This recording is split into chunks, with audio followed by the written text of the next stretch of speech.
आज काय तर म्हणे आमरस आणि पुरी. आता तुम्ही म्हणाल यात काय नवीन आहे, आम्ही नेहमीच घरी बनवून खातो.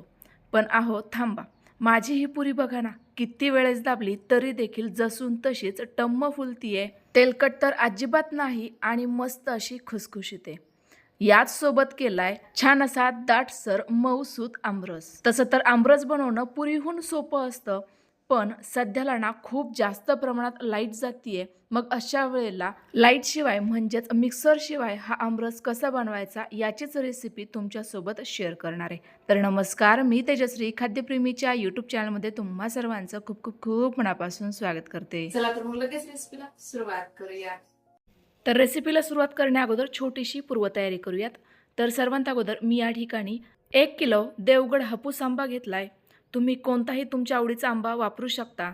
आंबे घेताना देठ हा व्यवस्थित असा सुकलेला असावा, सोबतच तिथे जास्त तो नरम नसावा, दबणारा नसावा.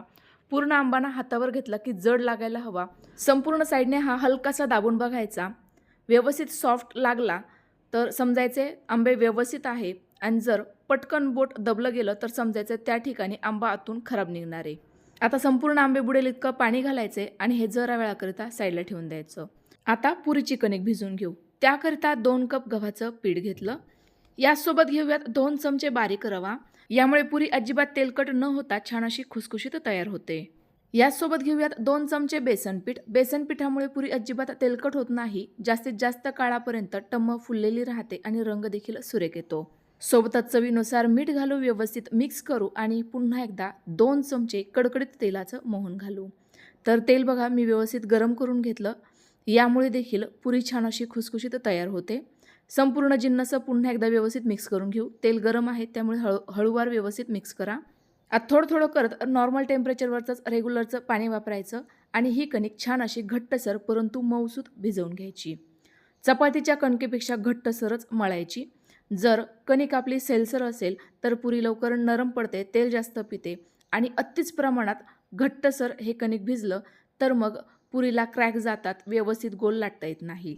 त्यामुळे बघा साधारणतः या पद्धतीची ही कणिक व्यवस्थित भिजवून घ्यायची. लगेच यावर झाकण ठेवू आणि जरा वेळ भिजण्याकरिता साईडला ठेवून देऊ. आता आपण आमरसाची तयारी करतोय. आता लाईट नाहीये म्हणून आपण चाळणीमध्ये आमरस करतोय. पण आता तुम्हाला प्रश्न पडेल, आमरस तर हा काळा पडेल, फ्रीजशिवाय आमरस लवकर काळाच पडतो. तर त्याकरता देखील टिप्स सांगणार आहे, फक्त व्हिडिओ पूर्ण बघा. तर आंबे बघा व्यवस्थित मी स्वच्छ धुवून घेतले. आता याचा देठाचा भाग कट करून घ्यायचा, कारण या ठिकाणी थोडासा चिकसर भाग असतो जो तुरट लागतो. आता आंब्याच्या ना अशा पद्धतीच्या फोडी कट करून घ्यायच्या. यामुळे हातही जास्त भरणार नाही आणि पूर्ण आमरस म्हणजेच यातील जो गर आहे तो व्यवस्थित निघेल. आता पुरणाची एक चाळण घ्यायची. खाली एखादी ही चाळण बसेल या पद्धतीची बाऊल किंवा मग टोकर घ्यायची आणि आंब्याची ही कट केलेली फोड आहे ना ती या पद्धतीने चाळणीवर घासायची. बघा किती मस्त एकसारखा, अजिबात मिक्सरचा वापर न करता मस्त असा आपला आमरस तयार होतोय. बघा पूर्णतः गर निघाला की नाही, अजिबात हातही भरले नाही ना जास्त भांडेही भरले. बघा मऊसूत एकसंध आपला हा गर निघालाय.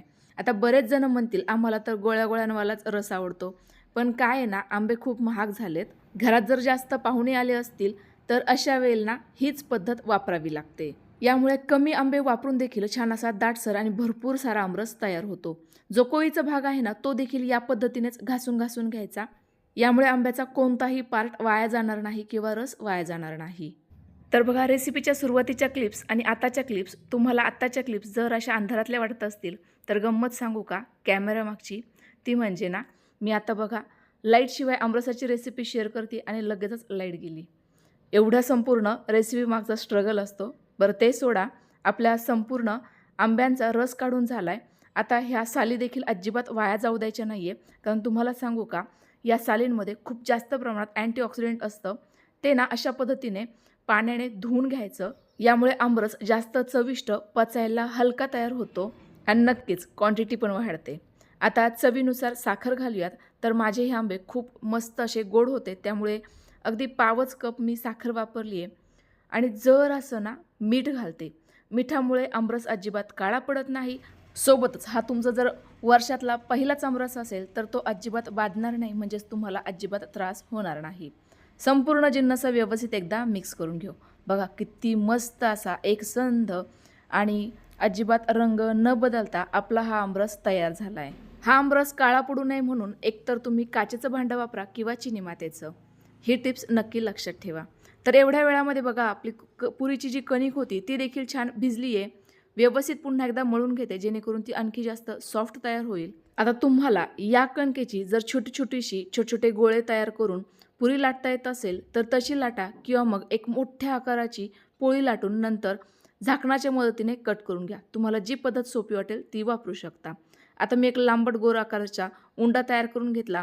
चाकूच्या मदतीने एकसारखे उंडे कट करून घेते. यामुळे वेळ वाचतो, एकसारख्या आकाराच्या पुऱ्या तयार होतात. आता पटापट पुऱ्या लाटायला घेऊ. तर पुरी लाटताना ना जास्त कोरड्या पिठाचा वापर एकतर करायचा नाही, कारण जास्त कोरडं पीठ वापरलं तर ती पुरी दिसायलाही छान दिसत नाही आणि त्यासोबत तेल देखील लवकर खराब होतं. आणि जर ही पुरी लाटत असताना पोळपाट लाटण्याला चिकटत असेल तर एकतर पोळपाट लाटण्याला थोडंसं तेल लावून घ्या किंवा मग आपलं जे लाटणं आहे ना ते फ्रीजमध्ये ज्या ठिकाणी बर्फ जमा होतो फ्रीजर त्या ठिकाणी 10 ते 15 मिनिटाकरिता थंड करून घ्या. मस्त अशा गोल गरगरीत आपल्या पुऱ्या लाटून तयार होतात. लाटलेल्या पुऱ्या जास्त पातळही ठेवायच्या नाही आणि जास्तच जाडही लाटायच्या नाही. पातळ पुरी असेल तर ती व्यवस्थित फुलत नाही, कडक तयार होते. जाड असेल तर ती आतून कच्ची राहते. तर मी सांगितलेली या टिप्स नक्की वापरा आणि यावर्षी अक्षय तृतीया विशेष ही आमरसपुरी नक्की ट्राय करून बघा. लगेचच तयार झालेल्या पुऱ्या तळायला घेऊयात. त्याकरिता तेल मी अगोदरच कडकडीत गरम करून घेतलंय. आता गॅसची फ्लेम मध्यम करूयात आणि एक एक करून यामध्ये पुरी सोडूयात. पुरी जोपर्यंत स्वतःहून तेलावर तरंगायला लागत नाही तोपर्यंत अजिबात हिला झारा लावायचा नाही. ज्या वेळेला ही पुरी छान अशी फुलायला लागेल त्यावेळेला ही पलटवून द्यायची. बघा काय मस्त टम्म गुबगुबीत अगदी फुग्यासारखी फुललेली आपली ही पुरी तयार झाली. आता ही अलटपलट करून हलक्याशा बदामीसर रंगावर तळून घेऊ. एकदम मस्त अशी आपली ही पुरी तयार झाली आहे. सेम पद्धतीने उरलेल्या संपूर्ण पुऱ्या तळून घेऊयात.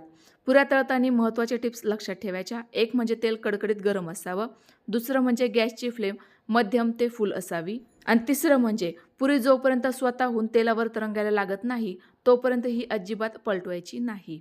तर बघा आपल्या टोपलं भरून पुऱ्या तयार झालेल्या आहेत आणि एकही पुरी अजिबात नरम पडलेली नाही आहे, असून अशाच मस्त अशा गुबगुबीत फुललेल्या आहेत. तयार झालेला दाटसर आमरस आणि गुबगुबीत फुलणारी पुरी लगेचच गरमागरम सर्व करायला घेऊयात. अक्षय तृतीयेला भाग बदलला की लगेचच स्वयंपाकाची पद्धत बदलते, पदार्थही बदलतात. तर तुमच्याकडे अक्षय तृतीयेला कोणता पदार्थ बनवला जातो कमेंट्स करून नक्की कळवा. आजची ही रेसिपी आवडली असेल तर लाईक करा आणि जास्तीत जास्त शेअर करा. पुन्हा एकदा भेटूयात तुमच्याच आवडत्या छानशा नवीन रेसिपीसोबत. तोपर्यंत बाय बाय.